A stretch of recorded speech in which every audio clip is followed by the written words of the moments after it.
M. Gérard Rambo, GOSK, chairperson de la GLS, Mme Lovishka Sijor-Victor, directrice de la GLS,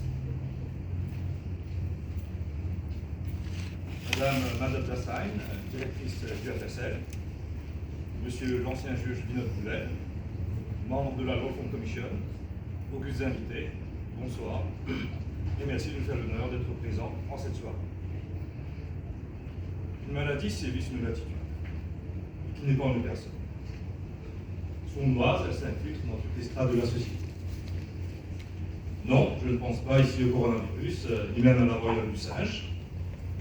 Contre la maladie à laquelle je songe, on n'a pas encore trouvé de vaccin, et ni le masque, ni le gel hydroalcoolique ne peut vous en protéger. Il s'agit de la conférentionnique, qui renvoie au fait d'organiser compulsivement des conférences, et qui est une variante de la réunionique, qui désigne la manie de prévoir d'inutiles réunions de travail. La conférentionnique touche autant le secteur privé que le secteur public. Et, quand elle exécute, elle est souvent accompagnée du son piétiné et d'un déversement d'alcool de l'eau. Selon le manuel des maladies rédigé par l'Université du Miskatonic, manuel CA non reconnu par l'OMS, cette maladie se caractérise, je cite, par l'organisation de conférences et de colloques, petit à rallonge et abscons, l'échange hystérique de cartes de visite, de pompeuses conversations émaillées d'autoflagornerie et, chez certains patients, de flirts à peine masqués et la possibilité d'occasions adultérées.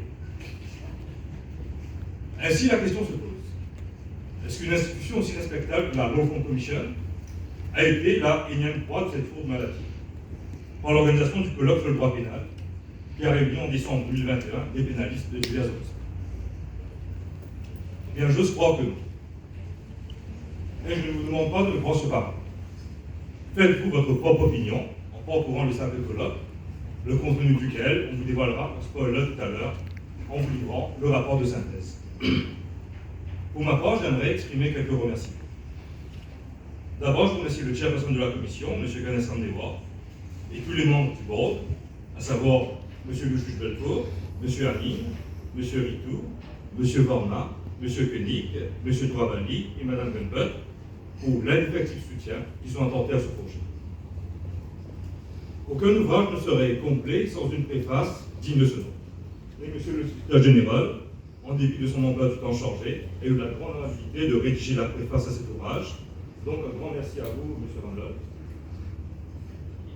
Ensuite, mes plus chaleureux remerciements vont au bureau du directeur des bourses publiques et à son ancien directeur, M. Satyajit Boulet, qui nous a fait le grand honneur d'ouvrir et de clôturer le dit colloque.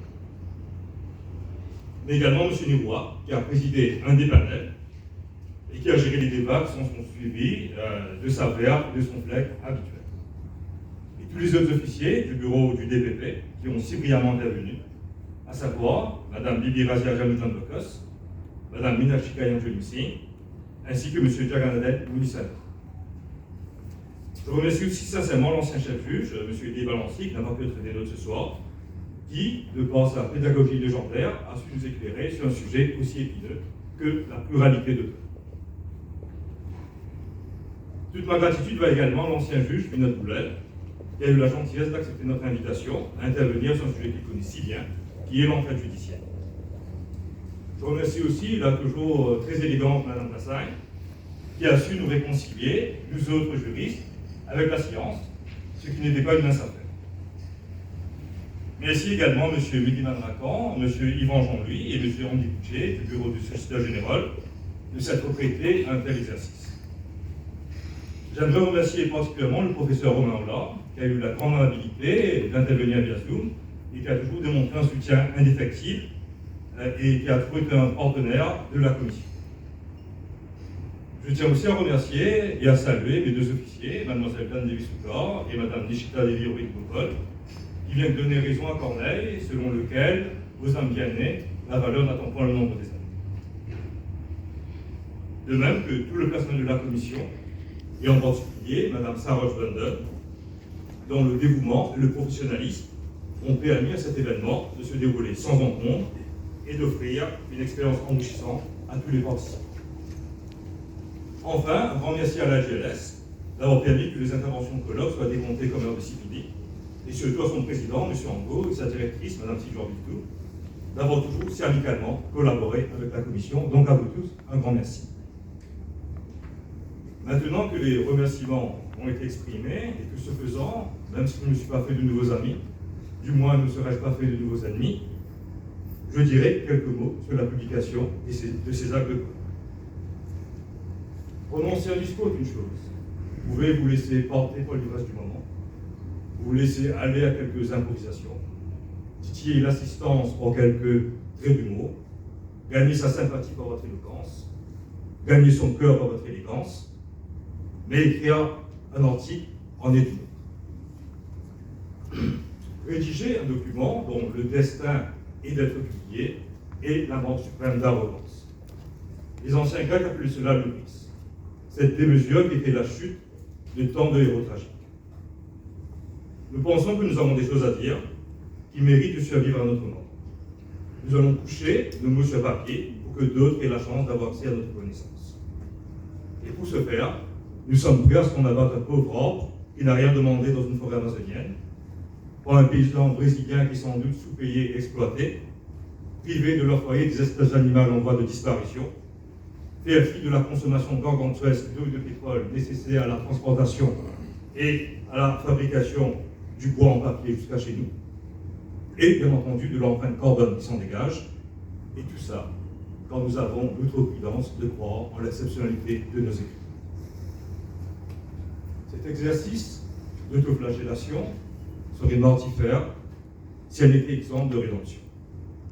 Et la voie de notre expiation passe par la transmission et la fondation même de la civilisation.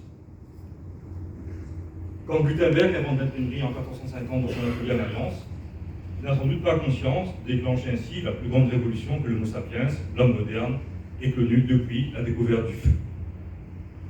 Désormais, en effet, avec l'imprimerie, les savants n'ont plus à tout recommencer de zéro. On peut bâtir la connaissance de la nouvelle génération sur celle qui nous a précédés. Durant les 2 dernières années où la pandémie de Covid a sévi, alors que les livres ne se vendaient pas, les articles de luxe, eux, n'ont jamais connu de si grand essor. Mais ne nous l'aurons pas. Ce n'est pas Chanel ou Dior qui nous séparent de la sauvagerie.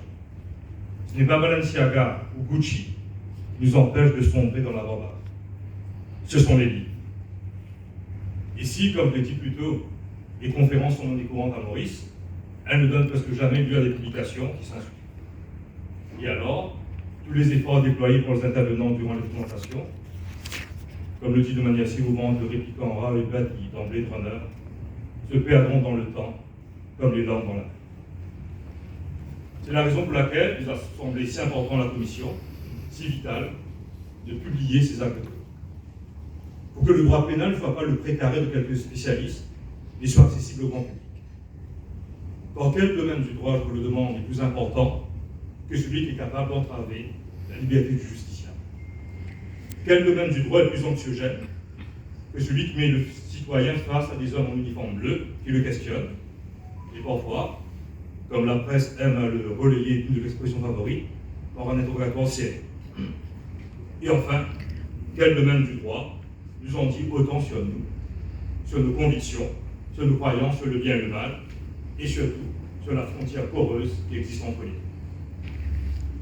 Ce colloque avait ainsi pour but de démystifier certains mythes, de clarifier certains points tendancieux, ou encore d'aborder certaines questions rarement soulevées, mais qui nous mettent face à nos contradictions. Dans le colloque qui s'est déroulé le 10 décembre 2021, différents intervenants se sont évertués à repérer ces zones grises du droit pénal. Ces domaines dans lesquels les réponses juridiques apportées sont loin d'être évidentes et qui peuvent souvent même être assez iconoclastes. La publication de ces actes de colloque se révélera ainsi utile à plus d'un titre. Pour ne pas mourir à idiot, pour frimer lors des soirées mondaines, pour poser une colle à un prof de droit, elle servira surtout à mettre en évidence que le droit pénal n'est pas aussi tranché qu'on ne le pense, que les subtilités abondent. On ne peut le penser en dehors de nos convictions philosophiques. Elle nous force à nous questionner sur le degré d'interventionnisme de l'État dans la sphère privée. Et nous fait comprendre que le droit pénal est amené à évoluer. ce à quoi s'attelle humblement la Law Firm Commission depuis. Les plus candides pensent peut-être qu'il y a un idéal que l'on peut atteindre en termes de justice. Que might is not right, pour paraphraser Shakespeare. Que les plus faibles peuvent s'attendre à une justice équitable. Que les décisions des tribunaux répondent à un algorithme objectif qui tend toujours vers le juste. Bref, que la raison l'emportera. Les plus cyniques, quant à eux, considèrent plutôt qu'il ne s'agit bien souvent que d'un jeu qui oppose deux adversaires, avec certes des enjeux considérables, mais un jeu tout de même, avec ses règles qu'il faut respecter, un peu comme au football.